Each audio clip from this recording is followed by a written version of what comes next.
10일 저녁 삼성에 언팩이 있었습니다. 뭐 당연하게도 저는 언팩 전에 보는 건 불가능했고요. 그럼에도 기다렸던 삼성의 신제품이니만큼 당연히 챙겨보았습니다. 갤럭시 Z 플립 4, 폴드 4, 버즈 2 프로, 워치 5와 워치 5 프로 등 우리가 딱 예상한 제품군들의 출시가 있었고 뭐 이미 알고 있던 듯해서 그런지 아주 큰 감흥은 없었지만 그래도 저는 이 중에 무언가를 구매해야 하지 않겠습니까? 언팩을 보면서 이 중에 한두 개 정도의 제품은 구매를 해야겠다는 생각을 하게 됐죠. 저는 어떤 제품이 가장 눈에 띄었을까요? 핵심만 빠르게 진행을 해보겠습니다. IT도 패션이다.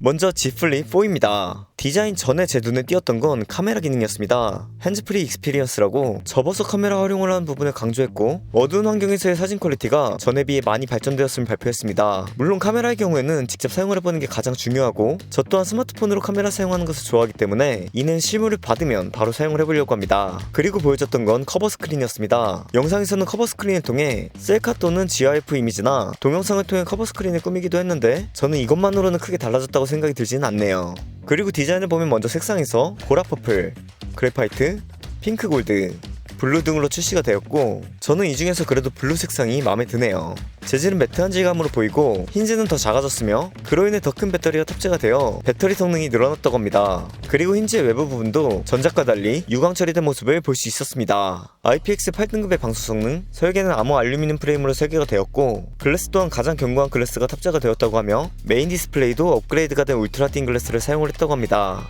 뭐 일단 전부 받아보고 자세히 알아봐야겠죠. 전체적으로 전과 확 달라진 점은 없고 디자인과 성능에서 조금씩 개선이 되어 나온 모델로 보이는데요. 그래도 뭐 궁금하긴 합니다. 뭐 들으셔서 짐작을 하셨겠지만 플립은 사기로 했습니다. 다음으로 Z 폴드 4입니다. 폴드의 경우에는 힌지 부분이 가장 눈에 띄었는데요. 플립 4와 같이 힌지가 슬림해졌습니다. 이전부터 개인적으로 폴드에서는 무게가 아쉬웠는데요. 이번에 힌지의 변화로 인해 무게가 줄었다고 하네요. 디스플레이에서도 메탈 레이어라는 부품을 없애고 경량 소재의 강화섬유 플라스틱으로 더 가볍고 단단하게 만들었다고 하는데 이 무게가 발표에 비해 그렇게 드라마틱한 변화는 아닌 것 같습니다. 전작인 폴드 3는 271g이었던 거에 반면 폴드 4가 263g이라고 합니다. 한 8g 정도 어려졌네요.